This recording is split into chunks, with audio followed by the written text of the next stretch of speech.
ప్రభువైనటువంటి యేసుక్రీస్తు నామంలో చేరువచ్చిన సోదరి సహోదరులకు ప్రతి ఒక్కరికి హృదయపూర్వకమైనటువంటి వందనాలు తెలియజేస్తూ ఉన్నానండి. ప్రియమైనటువంటి దేవుని వారలారా, దేవుడు మనకు అనుగ్రహించినటువంటి ఈ 2021వ సంవత్సరంలో ఈ చివరి 52వ ఆదివారము దేవుని యొక్క పాద సాన్నిధ్యముగా మనం సమకూడి తండ్రి అయినటువంటి దేవునికి మనము కృతజ్ఞతాస్తుతులు చెల్లించవలసిన బద్దులమై ఉన్నాం. దేవుడు మనల్ని ప్రేమించి దేవుడు మన బ్రతుకులో సంవత్సరము మొదలుకొని సంవత్సరాంతం వరకు కూడా దేవుడు మనల్ని కాపాడినందుకు మనం దేవునికి కృతజ్ఞతాస్తుతులు చెల్లించవలసిన బద్దులమై ఉన్నాం.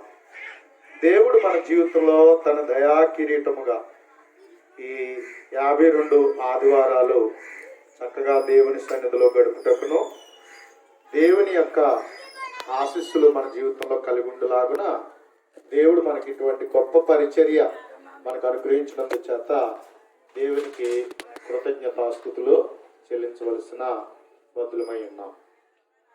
దేవుని యొక్క గ్రంథములో మనం చూసినట్లయితే ఎఫెసీయులకు రాసిన పత్రికలో 5వ అధ్యాయము, ఎఫెసీయులకు రాసినటువంటి పత్రిక 5వ అధ్యాయము 20వ వచనం మనం చూసినట్లయితే, మన ప్రభువైన యేసుక్రీస్తు పేరట సమస్తమును గూర్చి తండ్రైన దేవునికి ఎల్లప్పుడూ కృతజ్ఞతాస్తుతులు చెల్లించుచు అన్నాడు. ఇక్కడ మనం చూసినట్లయితే మన ప్రభువైన యేసుక్రీస్తు పేరట సమస్తమును గూర్చి తండ్రి అయినటువంటి దేవునికి ఎల్లప్పుడూ కృతజ్ఞతాస్తుతులు చెల్లించాలి. ఎల్లప్పుడూ అన్నాడు. ఎల్లప్పుడూ కూడా దేవునికి మనం ఏం చేయాలంటే కృతజ్ఞతాస్తుతులు చెల్లించాలి అనేటువంటిది దేవుడు కోరుతూ ఉన్నాడు. అలాగే కొలస్సీయులకు రాసిన పత్రికలో 2వ అధ్యాయము, కొలస్సీయులకు రాసిన పత్రిక 2వ అధ్యాయము 7వ వచనం మనం చూసినప్పుడు,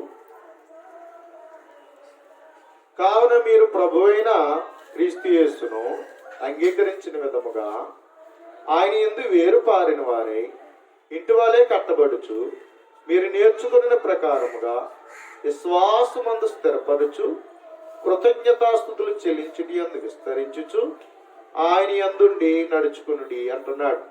ఇక్కడ కృతజ్ఞతాస్తుతులు చెల్లించుటి యందు విస్తరించాలి అన్నాడు.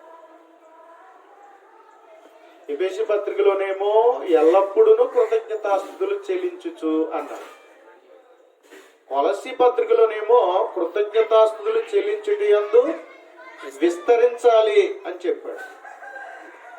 దెస్సలోనికీయులకు రాసిన పత్రిక 5వ అధ్యాయంలో చూస్తే అక్కడేమంటున్నాడు అన్నట్లయితే, దెస్సలోనికీయులకు రాసిన మొదటి పత్రిక 5వ అధ్యాయము 16వ వచనం చూద్దాం.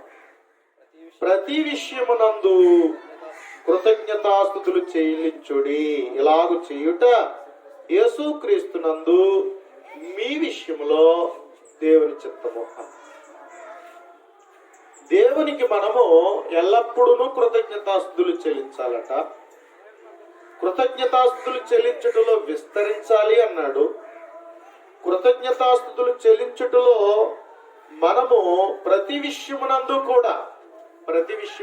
కూడా దేవునికి మనం ఏం చెల్లించాలంటే కృతజ్ఞతాస్తుతులు చెల్లించాలి అని మనకి చెప్పబడుచు.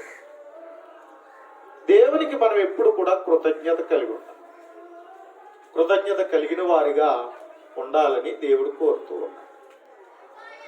మనము దేవుని మూలంగా పుట్టి దేవుని మూలంగా బ్రతుకుచు దేవుని మూలముగా సమస్తమును కూడా మనం ఏం చేస్తున్నాము అన్నట్లయితే ఆయన ద్వారా మనము పోషింపబడుతున్న వాళ్ళం, సంరక్షించబడుతున్న వాళ్ళం.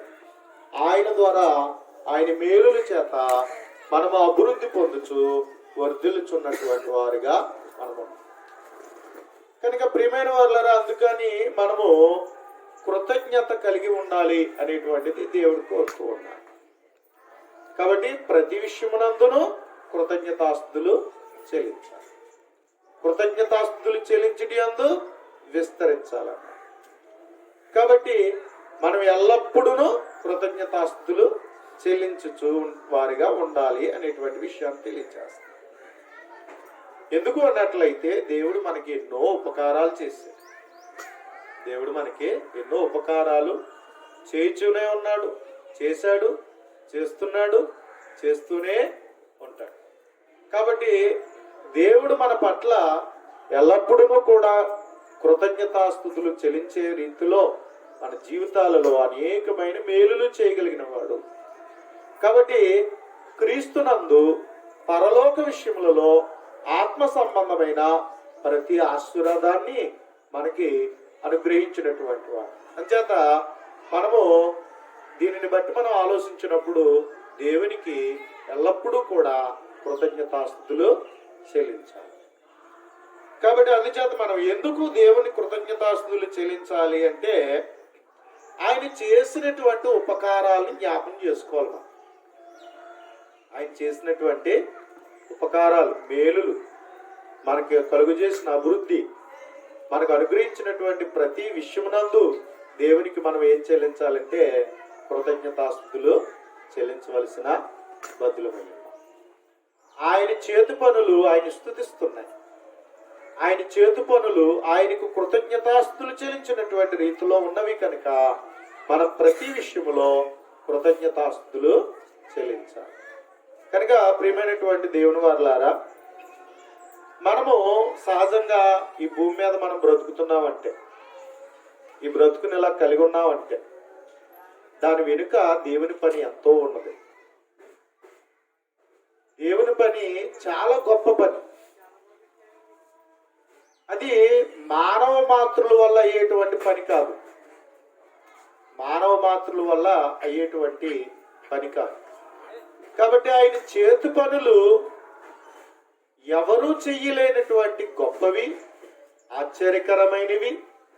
కనుక అందుచేత మనము ఆయన పనులను బట్టి మనం ఆలోచించినప్పుడు ఆయనకి మనము కృతజ్ఞతాస్తుతులు చెల్లించవలసిన వారు. ముఖ్యంగా ఆయన మన పట్ల కలిగి ఉన్నటువంటి ఆయన స్వభావాన్ని బట్టి, ఆయన లక్షణములను బట్టి దేవునికి మనం ఏం చెల్లించాలి? కృతజ్ఞతాస్తుతులు చెల్లించాలి. మనకి ఎప్పుడైనా ఎవరైనా ఒక మంచి వాళ్ళు మనతో ఉంటే బాగుండు, మనకి మంచి సలహా ఇస్తే బాగుండు, మంచి సహకారం చేస్తే బాగుండు అని అనుకుంటాం. కానీ ఒక మంచి వాళ్ళు మనతో ఉంటే మనకి ఎంత మేలు అండి, మనకు తోడుగా ఉంటే మనకి ఎంత మేలు. కానీ దేవుడు అంటున్నాడు, నిన్ను విడువను ఎడబాయను, నేను నీకు తోడుగా ఉంటాను. మరి అంత విడవక ఎడబాయక మనకు తోడుగా ఉండేటువంటి దేవుని యొక్క ప్రేమ చాలా గొప్పది కదండి. కాబట్టి ప్రియమైన వారులారా, దేవుడు నిన్న నేడు రేపు ఏకరీతిగా ఉన్నవాడు. యుగ యుగాలు కూడా ఆయన మార్పు లేనటువంటి దేవుడుగా ఉన్నాడు. ఆయన మారువాడు కాదు. మనుషులైతే మారిపోయేవారు, పరిస్థితులను బట్టి మారిపోయేవారు. ఏమండి, మనుషులు నిన్నున్నవారు ఈ రోజు లేరు, ఎవరు శాశ్వతమైన వాళ్ళు కాదు. కానీ దేవుడు శాశ్వతమైన వాడే, మనతో ఎప్పుడూ కూడా ఉండగలిగినటువంటి. అందుకని దేవుని యొక్క ప్రేమ జగతుకు పునాది వేయబడక మునిపే క్రీస్తునందు మనం ఎడల కలిగి ఉన్నాడు. లోకం పుట్టిన తర్వాత, నువ్వు పుట్టిన తర్వాత వచ్చిన ప్రేమ కాదు ఇది. ఆయన లోకం పుట్టక ముందే, మనం కలుగక ముందే ఆయన మనల్ని ప్రేమించి తన దయా సంకల్పాన్ని ఏర్పాటు చేశాడు. దావీదు అంటాడు, నా ఎడల నీకున్న తలంపులు విస్తారమైనవి, అవి ఇసుకరేణుల కంటే విస్తారమైనవి అని చెప్తాడు. బహు విస్తారములైన తలంపులు దేవుడు మన పట్ల కలిగి ఉన్నాడు. ఆయన మనల్ని ప్రేమిస్తున్నవాడుగా దేవుని యొక్క మాటలను బట్టి అర్థం చేసుకోగలుగుతాం. ఈరోజు మనం ఈ విధంగా బ్రతుకున్నాము అంటే, ఈరోజు మనం ఏదైనా కలిగి ఉన్నాము అంటే, ఈరోజు ఏదైనా కొంచెం వర్ధిల్లాము అంటే, అభివృద్ధి చెందామంటే, మేలులు అనుభవిస్తున్నామంటే దానికి గల కారణం దేవుని యొక్క ప్రేమ. కాబట్టి ప్రియమైన వారులారా, దేవుడు ప్రేమ కలిగిన వాడుగా ఉన్నాడు. ఆయన ఎంత ప్రేమిస్తున్నాడంటే దేవుని గ్రంథం చెప్తుంది, దేవుడు లోకమును ఎంతో ప్రేమించాను అంటున్నాడు. కాబట్టి నిన్ను నన్ను ఎంతో ప్రేమించాడు. పరిపూర్ణమైన దేవుని ప్రేమ. కొందరి ప్రేమ కొంత వారికే, వారు కలిగి ఉన్నంత వారికే ప్రేమించగలరు. కానీ దేవుడు ఎంత గొప్పవాడు. కాబట్టి ప్రియమైన వాళ్ళారా, అంత గొప్పవాడైన దేవుడు, మహాగణుడైన దేవుడు, మహోన్నతుడైన దేవుడు మనల్ని ప్రేమించాడు. కాబట్టి ఆయన ప్రేమను మన పట్ల కనుపరుస్తున్నాడు. ఎప్పుడూ ప్రేమించేవాడే. అందుకని దేవుని ప్రేమను గురించి ఇర్మియా ఏమంటున్నాడంటే 31వ అధ్యాయము 3వ వచనంలో చూస్తే, శాశ్వతమైన ప్రేమతో నేను నిన్ను ప్రేమించుచున్నాను అని చెప్తున్నాడు. దేవుడు నిన్ను నన్ను ఎలా ప్రేమిస్తున్నాడు అన్నట్లయితే, శాశ్వతమైనటువంటి ప్రేమతో ఆయన మనల్ని ప్రేమించుచున్నాడు అనే విషయం చెప్పబడుచున్నాడు.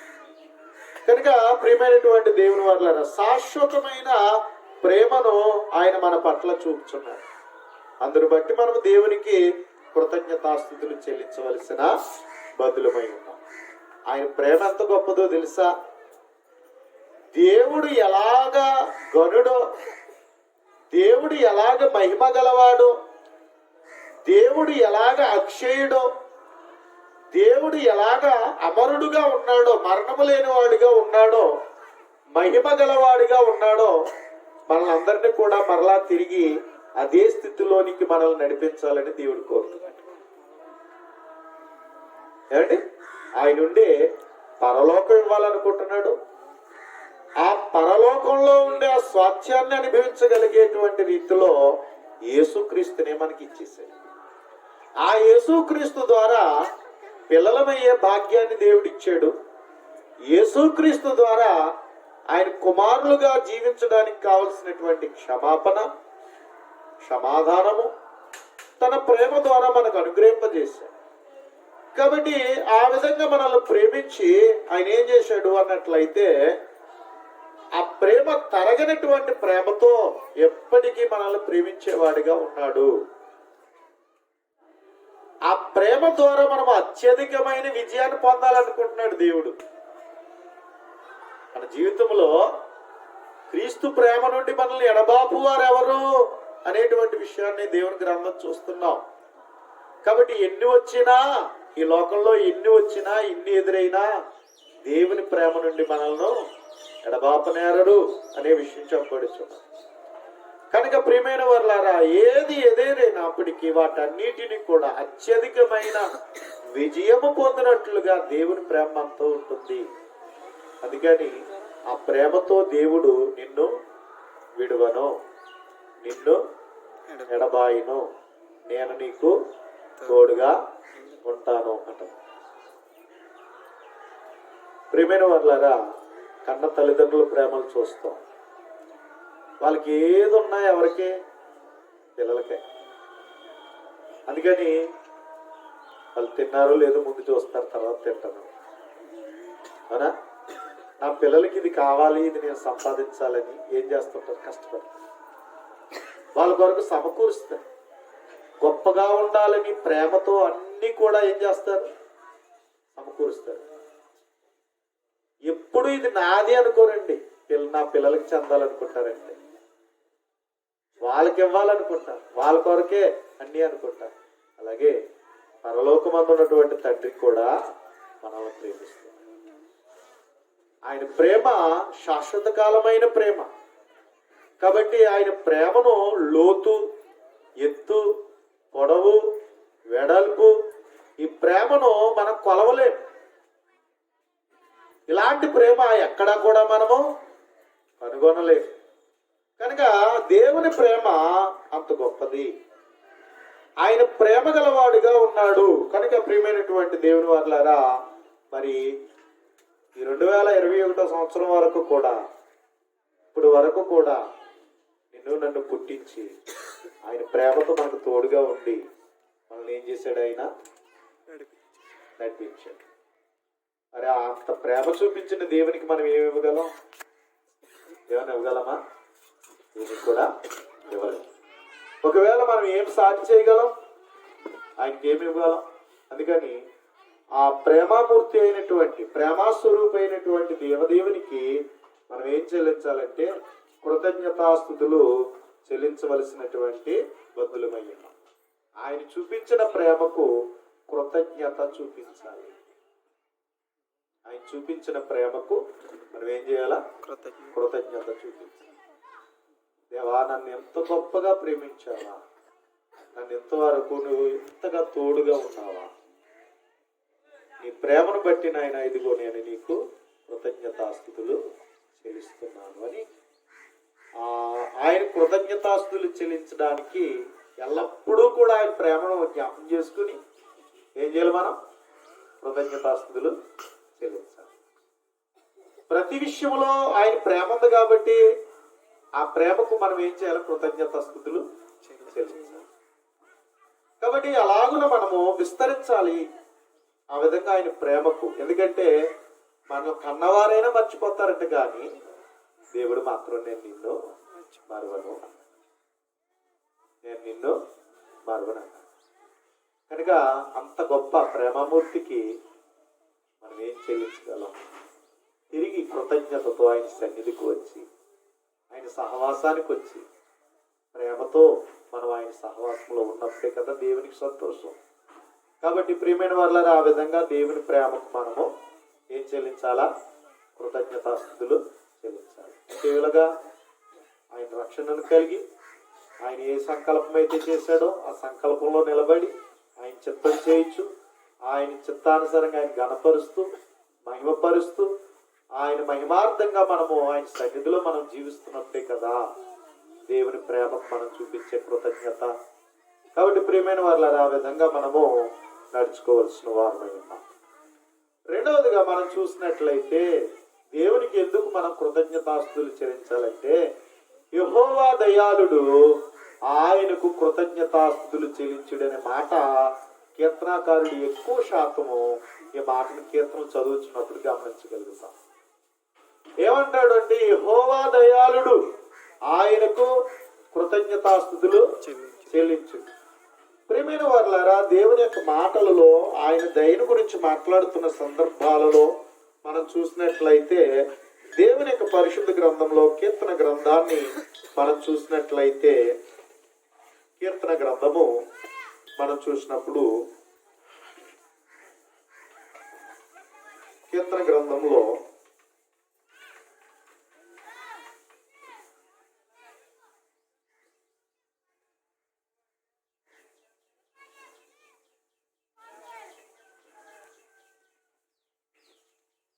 కాబట్టి దేవుని మాటలను పరిశీలించినప్పుడు ఏమని చెప్తున్నది అన్నట్లయితే ఆయన కోపమట మన మీద నిమిషం ఉంటుందట, కానీ ఆయన దయ అయితే ఆయుష్కాలము ఉంటుంది అనేటువంటిది కీర్తన గ్రంథంలో చెప్పబడుచున్నది. ఆయన మన ఎడల చూపించేటువంటి కోపం అంట. నిజానికి మనం చూస్తే ఏమొస్తుంది? ఆయనకి కోపం వస్తుంది. ఎందుకంటే మన యొక్క యాటిట్యూడ్స్, మన ఆలోచనలు బాగోవు, మన నడవడిక బాగోదు, ఏమండి?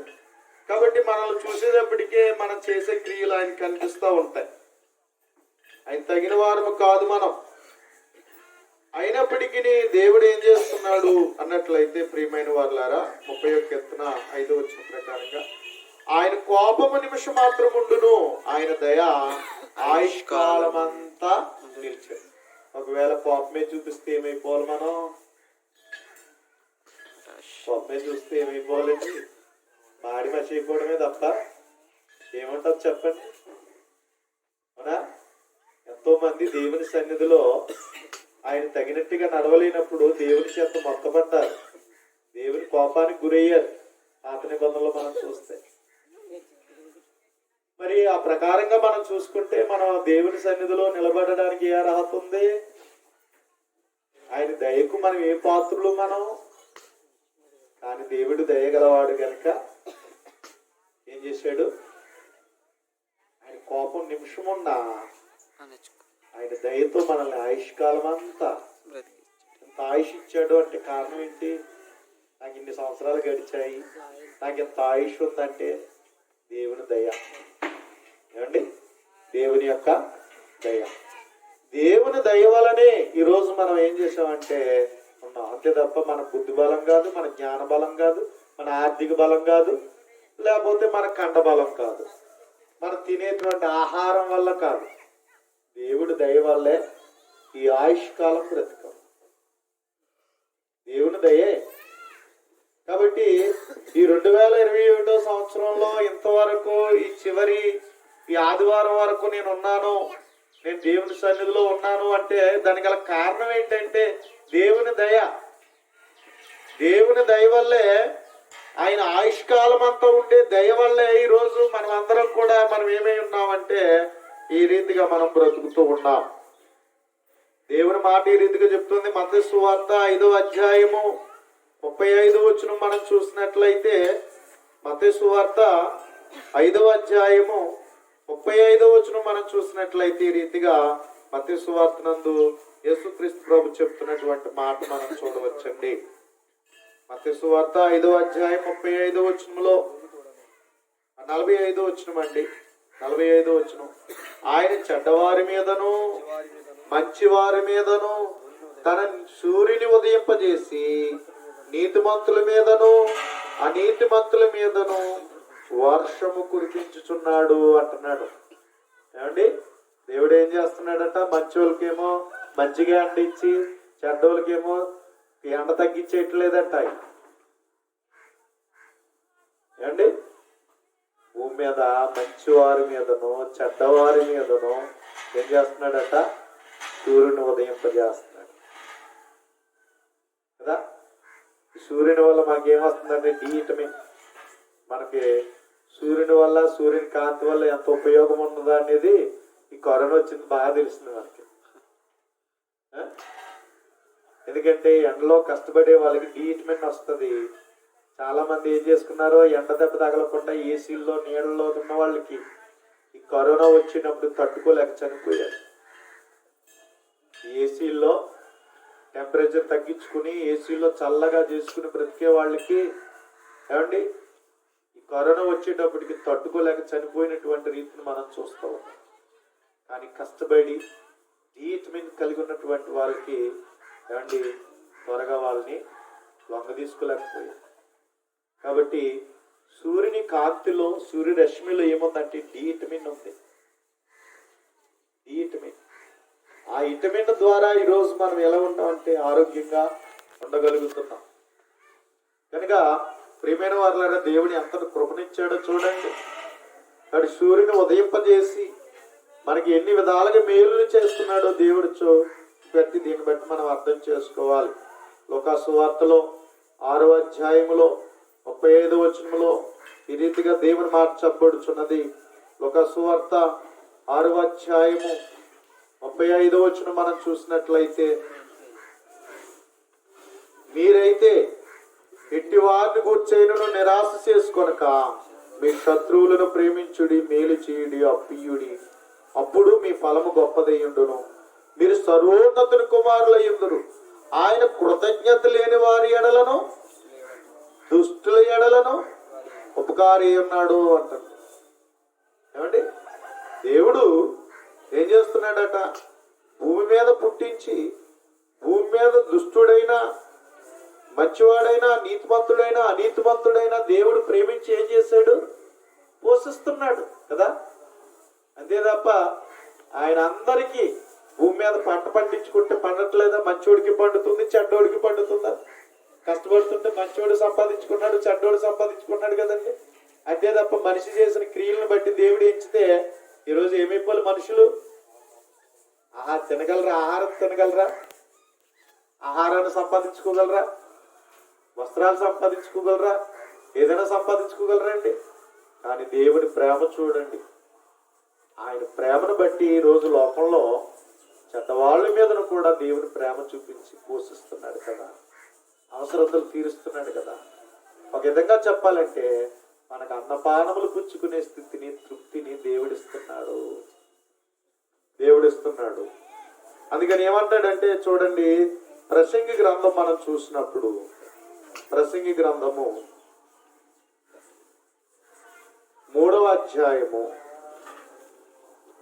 ప్రసంగి గ్రంథము 3వ అధ్యాయం మనం చూసినట్లయితే దేవుని వాక్యాన్ని పరిశీలించుకున్నప్పుడు 12వ వచనం, కావున సంతోషముగా నుండుట కంటేను తమ బ్రతుకు సుఖముగా వెళ్ళబుచ్చుట కంటేను శ్రేష్టమేది అయినది ఏది నరులకు లేదని నేను తెలుసుకుంటే, మరియు ప్రతివాడు అన్నపానములు పుచ్చుకొనొచ్చు తన కష్టాజీతం వలన సుఖము అనుభవించుట దేవుడిచ్చు బహుమానమే అని తెలుసుకుంటుని అన్నాడు.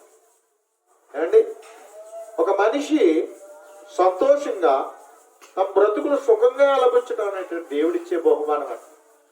మరి ముఖ్యముగా ప్రతివాడు అన్నపానాలు పుచ్చుకొనొచ్చు తన కష్టాజీతములు సుఖము అనుభవించుట దేవుడిచ్చే బహుమానం. ఈరోజు ఎంత తృప్తిగా తింటున్నాం, ఎంత సుఖంగా ఉన్నాం, ఎంత ఆనందంగా ఉన్నాం అని ఏదైనా మనం చెప్పుకున్నామంటే దాని వెనుక ఎవరి పని ఉంది? దేవుని పని, దేవుని దయ ఉంది. ఏమండి, దేవుని యొక్క దయ ఉంది. ఆ దయ వలనే ఈరోజు మనం ఎలా ఉన్నాం? దేవుని వలన ఈ స్థితిలో, ఈ సంతోషంలో, ఈ తృప్తిలో మనం బ్రతుకుతున్నాం. ఏమండి, అందుకని మనం దేవునికి ఏం చెల్లించాలా? కృతజ్ఞతాస్తుతులు చెల్లించాలి.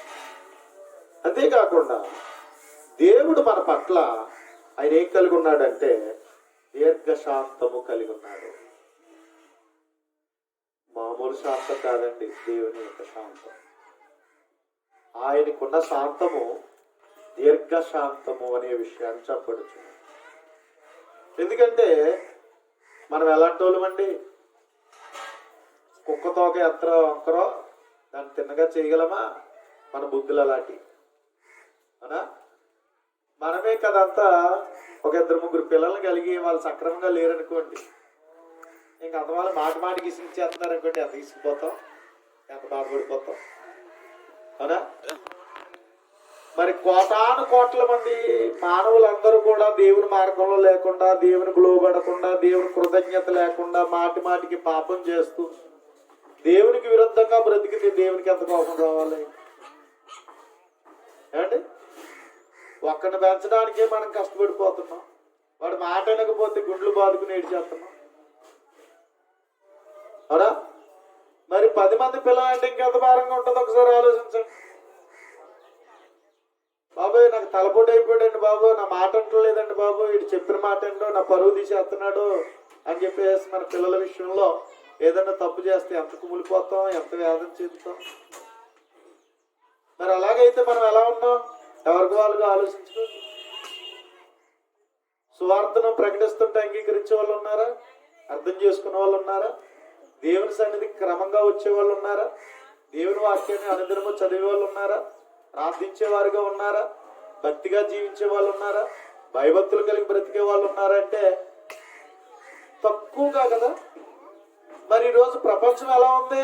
రోజు న్యూస్ చూస్తుంటే ఎంత భయంకరంగా ఉంది. అంటే ఎంత అన్యాయాలు జరుగుతున్నాయి, ఎంత అక్రమాలు జరుగుతున్నాయి, ఎంత దుర్నీతి జరుగుతుంది, ఎన్ని మోసాలు జరుగుతున్నాయి, ఎన్ని హత్యలు జరుగుతున్నాయి, ఏమండి ఎన్ని దోపిడీలు జరుగుతున్నాయి.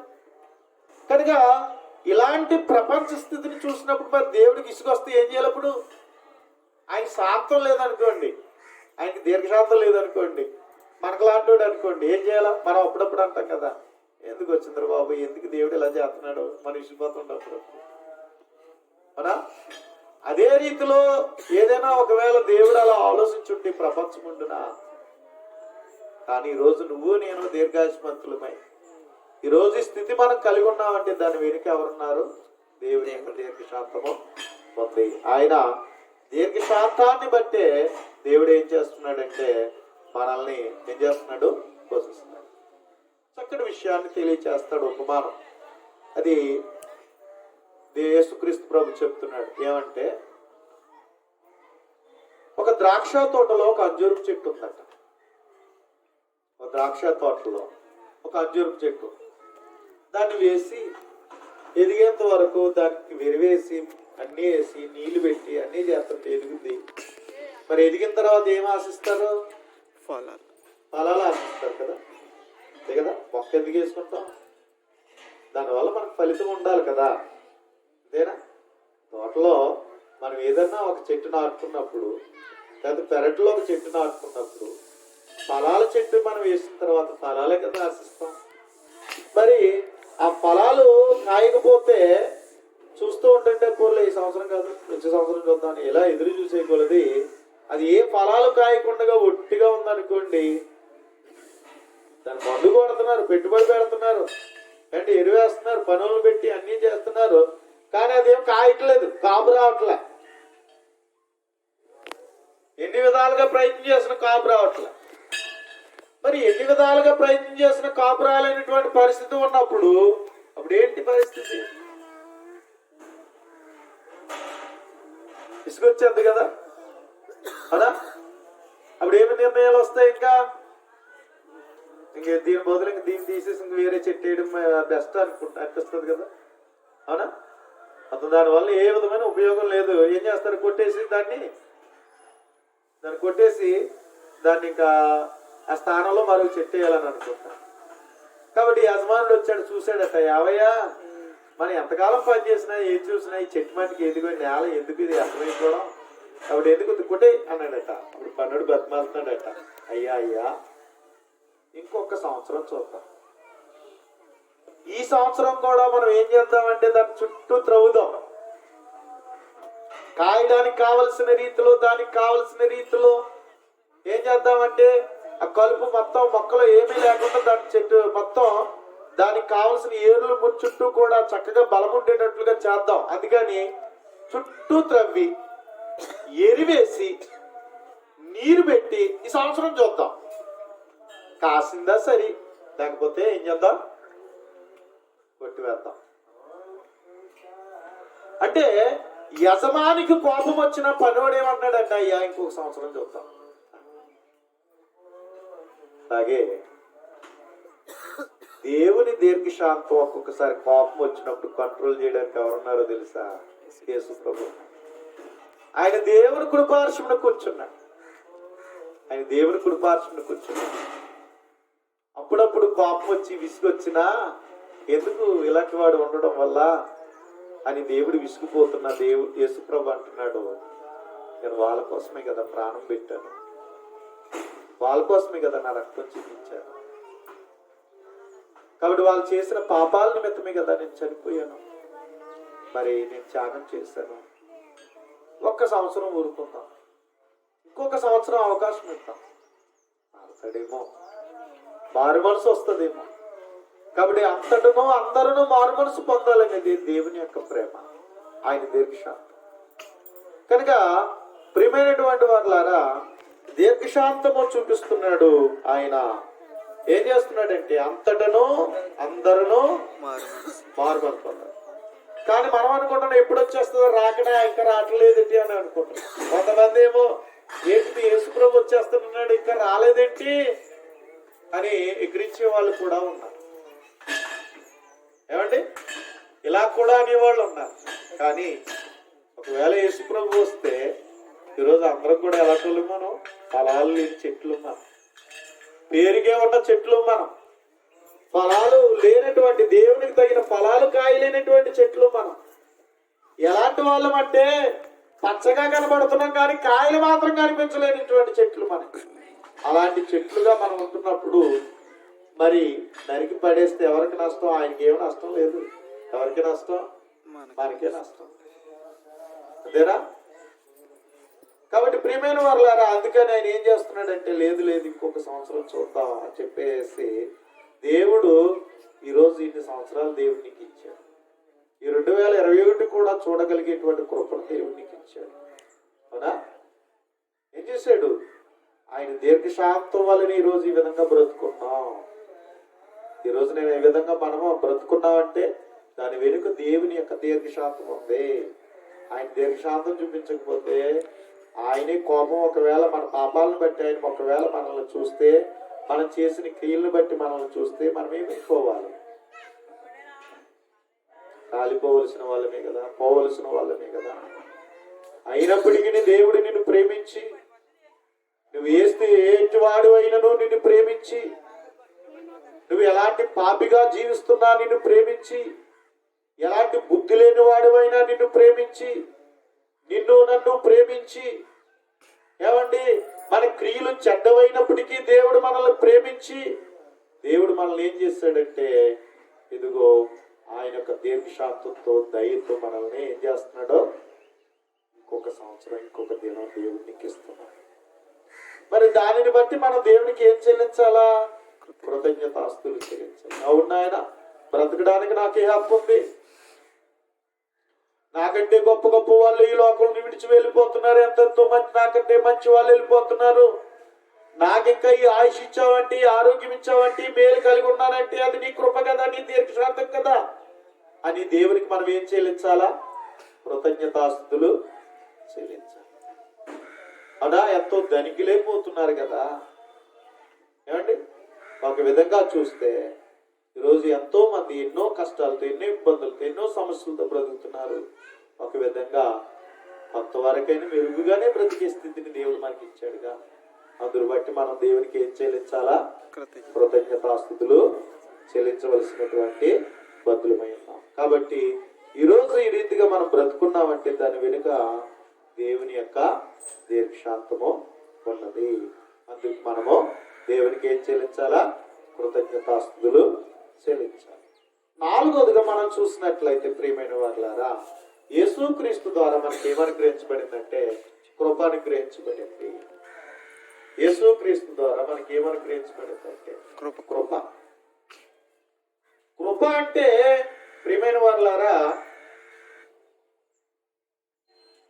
కృపను గురించి మనం ఆలోచించినప్పుడు సర్వసాధారణంగా ఎవరికైనా పెట్టాలంటే వెనక ముందు ఆలోచిస్తాం. నాని ఆలోచిస్తాం. పక్షపాతం వచ్చేది పెట్టే దగ్గర. అవునా? పెట్టే దగ్గర ఏమొస్తుంది? మన వాళ్ళకైతే బాగా ఎక్కువ పెడతాం, మన వాళ్ళు కాని వాళ్ళకి కొంచెం తక్కువ పెడతాం. మనవాడు అనేటప్పుడు కొంత ఎక్కువ పెడతాం చూస్తాం. అదే కదండి. ఇంకేం చేస్తాం? పెట్టే చోట 3 విధానాలు జరుగుతాయండి.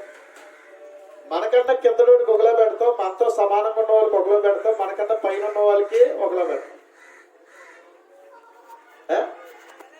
అది ఎలా ఉంటది అన్నట్లయితే, మనకన్నా తక్కువ వాడికి పాసిపోయింది పెట్టేసేసి తింటరా అంటాం. అంతే, ఇదే గొప్పదిరా నీకంట. అనా? నిన్నటితో మొన్న మిగిలింది ఏదో ఇచ్చేస్తాం, మిగిలింది ఇస్తాం. మనతో సమానంగా ఉన్నవాడికి మనకులాగే చూసుకుంటాం, కానీ మనకున్న పైన ఉన్న వాళ్ళకి మాత్రం ఏం చేస్తాం? కానీ మంచిది ఇస్తాం. ఏమనుకుంటాడు ఏంటో వాటి మీద. అదే కదా, మనతో సమానంగా ఉన్న వాళ్ళకి అయితే ఏదో పెట్టి సర్టిఫికేట్ వేస్తాం, సరిపోతుంది. కానీ మనకన్నా పైన ఉన్న వాళ్ళకి అమ్మో మళ్ళీ ఏమనుకుంటారు ఇంట్లో గొడవ, మళ్ళీ ఇలాంటి పెట్టిన కానిచ్చి నన్ను మళ్ళీ మరి పైన వాళ్ళు కదా, మనకన్నా అఫిషియల్ కదా, కొంచెం అన్ని విధాలుగా అధికంగా ఉండేవాళ్ళు కాబట్టి కొంచెం ఏమవుతుంది అన్నట్లయితే అక్కడ మనకి కొంచెం ఈ చూసుకుంటాం అన్నమాట. అంటే మళ్ళీ రేపొద్దున మనం పెట్టేది ఏదో పెడితే రేపొద్దున పెద్దవాళ్ళు అన్నప్పుడు మనకి ఏదో సాయం వస్తుంది కదా. అవునా? అందుకని అది ఇచ్చేవాళ్ళకి మనం చూడండి, మనం తినకపోయినా మన స్తోమత లేకపోయినా ఎదుటోళ్ళు మాత్రం మంచిది కొనిస్తాం. మనకన్నా పై స్థాయి, మనకన్నా పై స్థాయి వాళ్ళకి మాత్రం ఏం చేస్తాం? మనకున్నా లేకపోయినా అవసరమైతే ఏదో విధంగా అప్పు చేసినా సరే కదా మంచిదండి. ఎందుకంటే మనకి ఇచ్చేది వాళ్ళకి సరిపోదు, అలాగే లెక్క చేయడానికి అది సరిపోదు. అందుకని పెద్దోళ్ళు అనేటప్పటికీ కొంచెం వాల్యుబుల్గానే ఇస్తాం. కాబట్టి ఇచ్చేటప్పుడు మనకన్నా కింద ఉంటే ఒకలాగా, మనతో సమానంగా ఉంటే ఒకలాగా, మనకంటే పైగా ఉంటే ఒకలాగా, ఈ విధంగా చేస్తాం.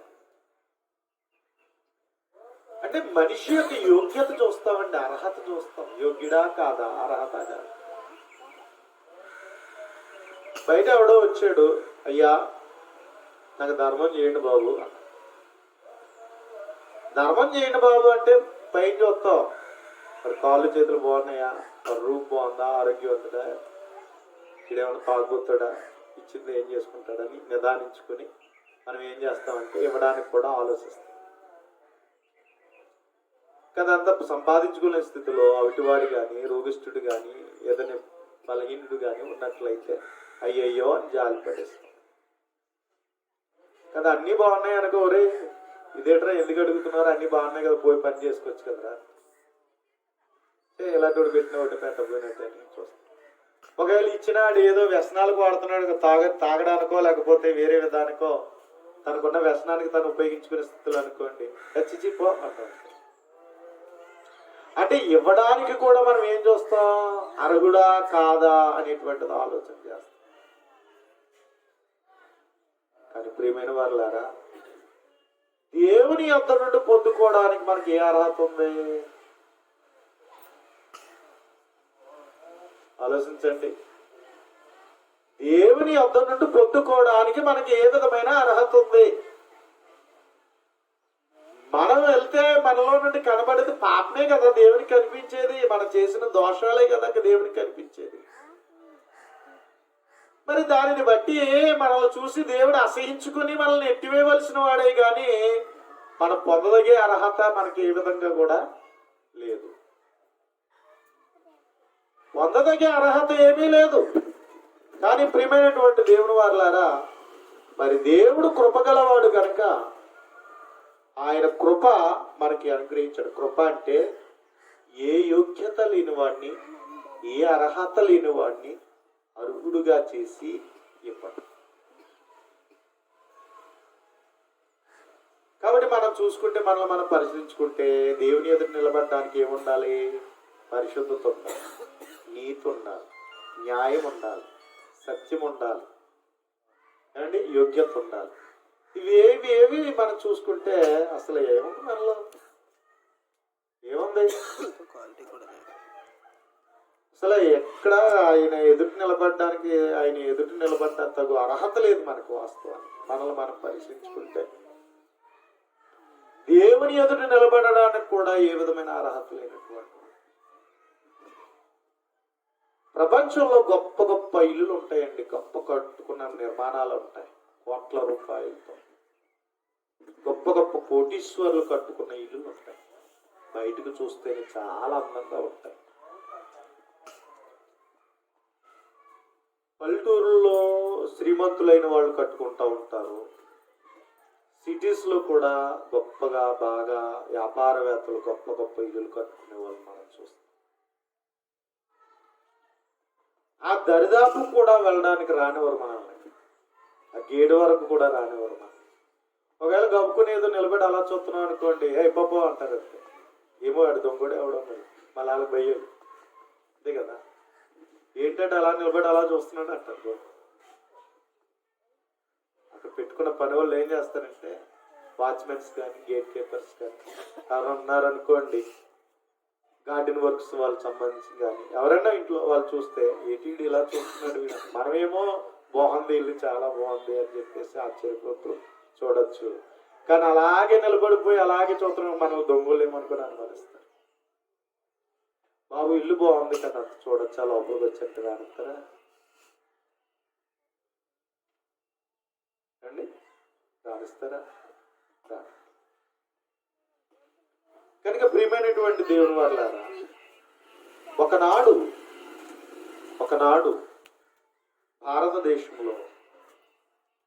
భారతదేశంలో ఉన్న పరిస్థితులు మనం గమనించగలిగినప్పుడు, ప్రియమైనటువంటి దేవుని వారులారా, అగ్ర కులాలు అయినటువంటి వాళ్ళు, ఈ దిగు స్థాయి కులాలు అయినటువంటి వారు ఉన్నటువంటి వారిని ఊరు చివర పెట్టారు. మరి సరైన బట్ట కట్టుకోకూడదు, సరైన బట్ట కట్టుకోవడానికి లేదు, సరైన ఇల్లు కట్టుకోవడానికి లేదు, సరైన చదువుకోవడానికి లేదు. వాళ్ళు ఎప్పుడూ కూడా వారు పుట్టికే ఒక చండాలపు బ్రతుకు కులంలో పుట్టారు కాబట్టి, తక్కువ కులంలో పుట్టారు కాబట్టి వాళ్ళు ఇంకా ఆ స్థాయిలోనే ఉండాలి అనేటువంటి రీతిలోనే బట్ట కట్టుకోవడానికి లేదు, అందరు నడిచే దారిలో కూడా నడవడానికి లేదండి. తాటే కట్టుకోవాలట వెనకాల, ఎందుకంటే ఆడు అడుగులు ఆ రోడ్డు మీద కనబడకూడదు, అపవిత్రం అయిపోతాయి. ఉమ్మేయకూడదు, అందుకని ముంత కట్టుకోవాలట. ముంత కట్టుకొని ఆ ముంతలోనే వేసుకోవాలట. వాడు అందరూ తాగే నీటి బావుల్లోకి వెళ్ళి నీళ్లు తోడుకోకూడదు, సరైన బట్ట తోడుకోకూడదు, తింటానికి కూడా బ్రతుకుంది తినకూడదు, చచ్చిందే తినాలి కానీ బతుకున్నది తినకూడదు. ఇలాంటి నీచాతి నీచులుగా బ్రతికినటువంటి ఒకనాటి భారతదేశంలో కానీ దాసిగా బతికిన వాళ్ళు కానీ, దాసులు అనేటువంటి ఈ యొక్క ప్రపంచంలో ఉన్నటువంటి దాసులైన వారు, పేదవాళ్ళు అయినటువంటి వారు, ఇటువంటి వారిని మనం చూడొచ్చు. ప్రియమైన వాళ్ళారా, ఇటువంటి పరిస్థితులు కలిగి ఉన్నటువంటి జీవితాలలో వాస్తవానికి చూస్తే మంచి బ్రతుకు బ్రతకడానికి కూడా అర్హత లేదు. ఎందుకంటే నువ్వు తక్కువ పుట్టావు కాబట్టి, నువ్వు తక్కువలో పుట్టావు కాబట్టి నువ్వు పుట్టిందే తక్కువలో కాబట్టి, పేదోడు కాబట్టి నీ బతికిందే అన్నట్లుగా లోకం ఇచ్చింది. అలాంటి కష్టాలు, అలాంటి పరిస్థితులు మన పూర్వీకులు అనుభవించారు. నేను కూడా దేవుణ్ణి ఆరాధిస్తానని చెప్పి అగ్రకులాలతో వెళ్ళి కూర్చుంటే పిర్రలు కోసేవారట, ఉచ్చరిస్తే నాలుకలు కోసేసేవారట, వింటే చెవిలో సీసం కోసేసేవారట. నీకు అర్హత లేదురా నువ్వు పో అని గెంటేసేవారట. కనుక ప్రియమైన వారులారా, ఈ పరిస్థితులు మనం చూడగలిగినప్పుడు మనిషి యొక్క జీవితంలో ఏ అర్హత ఉంది లోకప్రీతిగా? ఏ అర్హత లేదు. కానీ యేసుక్రీస్తు ద్వారా ఏమనుగ్రహించబడింది? కృప.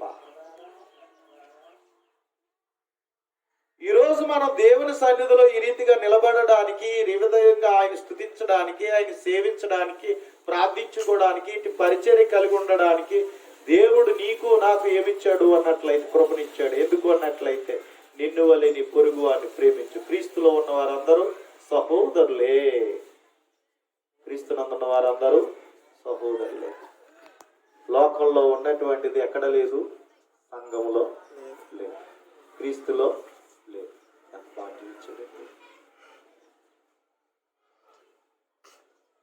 పుట్టుకను బట్టి చూసుకుంటే లోకం ఇచ్చిన రీతిగా ఒకవేళ ఆలోచన చేస్తే మన జీవితాలు ఏపాటివి?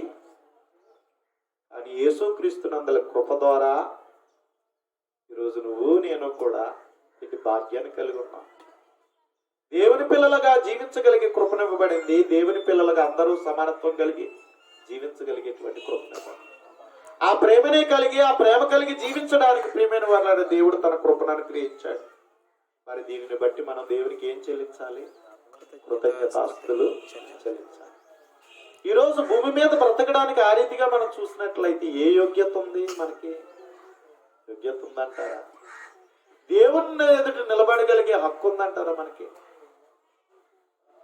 మనల్ని బట్టి మనం చూసుకుంటే పాత నిబంధనలో ఏ చిన్ని లోపం ఉన్నా సరే ఎక్కడికి వెళ్ళిపోవాలి? లేవికాండం బాగా చదువు, మీకు అర్థమవుతుంది. ఒంటి మీద చిన్న పొక్కున్నా, చిన్న రసిగారిన, ఏదైనా చచ్చినది ఒకవేళ ఏదైనా సరే, చిన్న పురుగైనా, జంతువు అయినా, మనిషి అయినా ఏదైనా ముట్టుకుంటే అపవిత్రుడని ఊరు వెలుపుకి వెళ్ళిపోవాలి. ఏమండి? ఏ చిన్న అపవిత్రత ఉన్నా సరే అతడు ఊరు వెలుపులకి వెళ్ళిపోవాలి. ఆ రీతిగా మనం చూస్తే మనం అపవిత్రులమే కదా. కానీ యేసుక్రీస్తు యొక్క రక్తం ద్వారా నీకు నాకు ఎంత పవిత్రత ఇవ్వబడిందండి. క్రీస్తునందు మనం పరిశుద్ధులమయ్యాం, నీతిమంతులమయ్యాం. లోపం ఒప్పుకుంటుందా? ఇది దేవుని కృపే కదా. ఈరోజు ఆ కృపను బట్టియే కదా దీవించబడడానికి మనకి అవకాశం ఇవ్వబడింది. ఆయన కృపాసనమున వద్దకు ధైర్యంగా రాగలిగే కృపను. ఈరోజు మనకి ఎన్ని లోపాలున్నా, ఎన్ని బలహీనతలున్నా దేవుని కృపను బట్టి కదా ఆయన సన్నిధిలో ఉన్నాం. మరి దేవునికి ఎంత కృతజ్ఞతలు చెప్పాలి ఇప్పుడు దీన్ని బట్టి? ఏమండి? దేవా, ఇలాంటి పాపిష్టుడిని, ఇలాంటి దుర్మార్గుడిని, ఇటువంటి దుష్టుణ్ణి, ఇటువంటి అన్యాయస్తుణ్ణి, ఇటువంటి అక్రమకారుణ్ణి, లోపము కలిగిన వాడిని దేవా నన్ను ప్రేమించావా, నీ కృపను అనుగ్రహించావా, ఈ 2021 చివరి ఆదివారంలో కూడా నన్ను నీ సన్నిధిలో నన్ను నిలబెట్టావా అని మనం దేవునికి ఏం చెల్లించవలసిన వారమే. కృతజ్ఞత. అందుకని ప్రియమైన వారులారా, దేవుని కృపను బట్టి, ఆయన కృపను బట్టి, ఎందుకంటే దేవుని యొక్క కృపా మహదైశ్వర్యం కలిగిన వాడు దేవుడు. కృపా మహదైశ్వర్యం తరగనటువంటి కృప కలిగిన వాడు దేవుడు. ఆయన అందరికీ కూడా ఆయన కృపను అనుగ్రహించగలిగిన వాడు. మనుషులైతే కొంతవరకే చేయగలరు. కొంతమంది అందరికీ ఇచ్చి పేదోళ్ళు అయిపోయిన వాళ్ళు ఉన్నారు. దాన ధర్మాలు చేసి ఏమీ లేని వాళ్ళు కూడా అయిపోయిన వాళ్ళు. కానీ దేవుడు మహదైశ్వర్యం, కృపా మహదైశ్వర్యం, తరగనటువంటి మహదైశ్వర్యం. ఎందరినైనా ప్రపంచంలో ఉన్న కోటాను కోట్ల మందికి ఆయన కృపను అనుగ్రహించగలిగినటువంటి వాడు.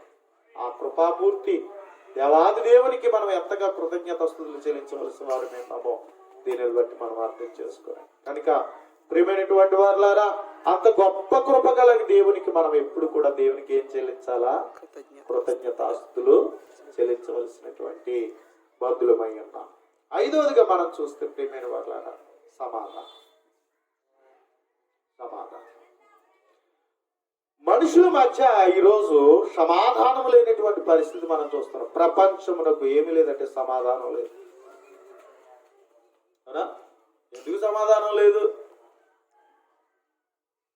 చిన్న చూపు తేడా చూస్తేనే ఏమొచ్చేస్తాయి? చూపే ఏం చేయగలదు, జస్ట్ మనిషిని చూసే చూపులను తేడా వస్తాయి. ఇద్దరి మధ్య కలహాలు వచ్చాయి. చిన్న మాటలోనే కలహాలు వచ్చేస్తున్నాయి. చిన్న ప్రవర్తనలోనే కొంచెం చేయి తగిలిందంటే చాలు. ఏమండి, ఏం చేయగలరు? చిన్న చేయి తగిలితే చాలు. మనం పెంచుకున్న పశువులు ఒకసారి, లేకపోతే పశువో జంతువో లేకపోతే పక్షి, ఏదో కోడో లేకపోతే ఏదైనా జస్ట్ అది వెళ్ళి పక్కదాంట్లోకి మనం వెళ్తే చాలు, ఏమొచ్చేస్తుంది? కలహాలు వచ్చేస్తుంది. కాబట్టి ప్రతి దానికి ఏదో ఒక సమస్యతో ఈరోజు మనుషుల మధ్య ఏమి లేదు సమాధానం.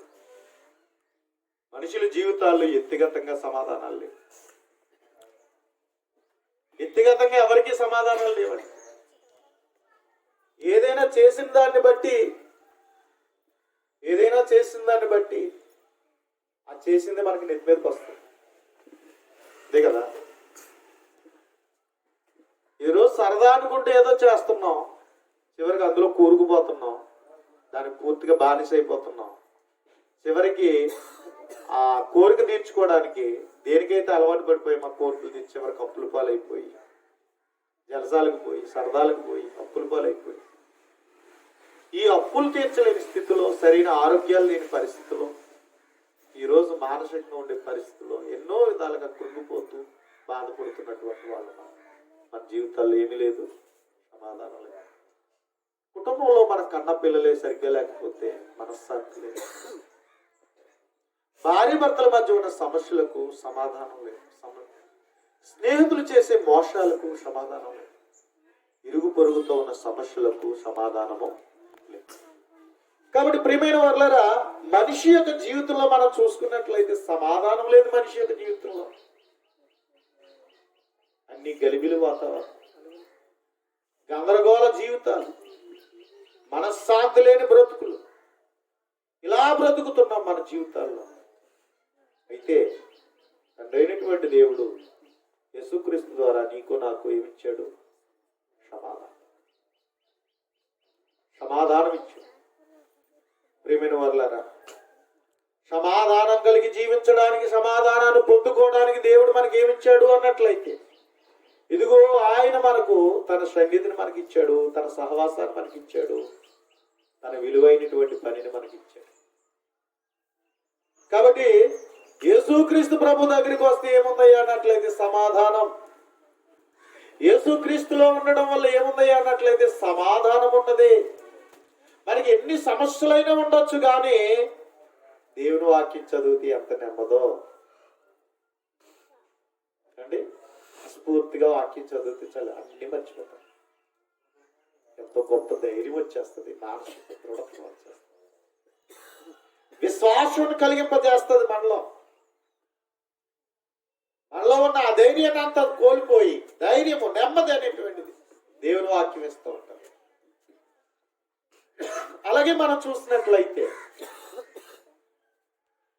మన జీవితంలో ఎన్నో ఆర్థికపరమైన ఇబ్బందులు, బలహీనతలు, అనారోగ్యాలు, ఇవన్నిటిని బట్టి మనం ఎంతో కృంగిపోయేటువంటి పరిస్థితి. కానీ ప్రార్థన చేస్తే చాలు, ఎంతో నెమ్మది, ఎంతో ధైర్యం.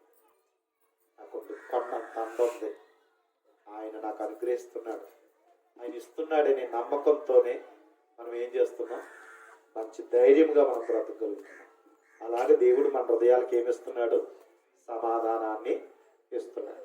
అందుకే ఫిలిప్పీయులకు రాసిన పత్రికలో 4వ అధ్యాయం మనం చూసినప్పుడు, ఫిలిప్పీయులకు రాసిన పత్రిక 4వ అధ్యాయం మనం చూసినట్లయితే, ఫిలిప్పీయులకు రాసిన పత్రిక 4వ అధ్యాయం మనం చూసినప్పుడు అక్కడ అంటాడు, 6వ వచనం మనం చూసినట్లయితే, దేనిని గూర్చి చింతపడకుడి, దేనిని గూర్చి చింతపడకుడి. ఇంకేమంటున్నాడు, కానీ ప్రతి విషయములోనూ ప్రార్థన విజ్ఞాపనముల చేత కృతజ్ఞతాపూర్వకముగా మీ విన్నపములు దేవునికి తెలియచేయండి. నిజమే, మన జీవితంలో అన్ని చింతలే, ఎలా బ్రతకాలి, ఏం తినాలి, ఏం తాగాలి, ఏం ధరించుకోవాలనే ఆత్మాలు, ప్రతి విషయములో మనం కృంగిపోతూ బాధపడుతూ ఉండేవాళ్ళు. ఎన్నో నిరాశలు మన జీవితంలో వెంటాడుతూ ఉంటాం. కానీ దేవుని మీద పెట్టుకుంటే, దేవుని మీద ఆశ ఉంటే ప్రియమైన వాళ్ళ ఆశే మనం బతికించేస్తాం కదా. దేవుని మీద ఆశ, ఆ ఆశ మనల్ని ఏం చేస్తుందంటే మనం బతికించేస్తాం.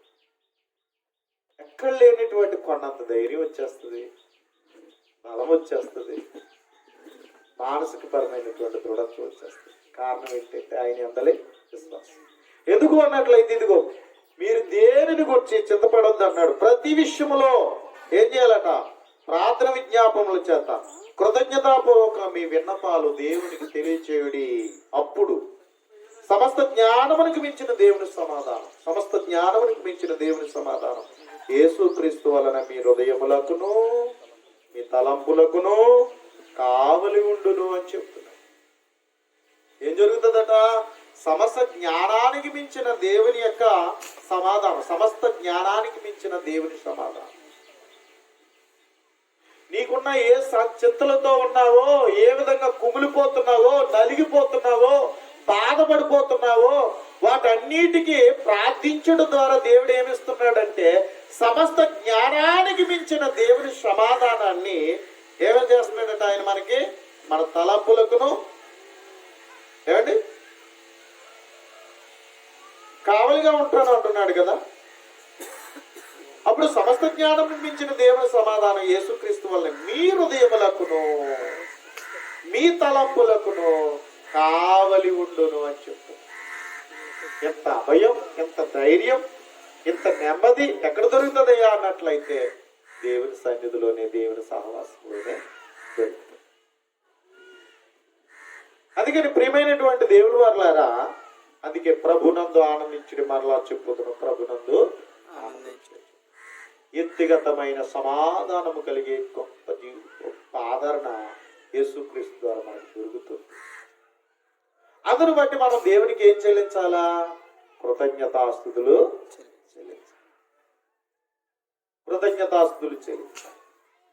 ప్రియమైన వారులారా, అంతేకాకుండా